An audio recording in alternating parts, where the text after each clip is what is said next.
or with nickname Arjo, running under the Nationalista Party for 1st District of Quezon City. Now, sir, please proceed to that area for the signing of the pledge, the integrity pledge, and thereafter proceed to that area for the photo ops and the media. Thank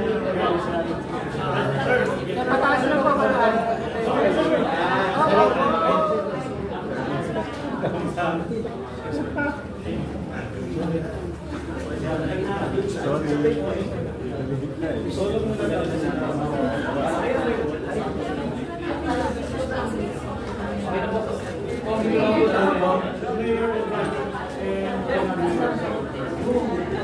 Sir, sa kanan niyo po, sir. Sir, dito po. Sir, sa kanan.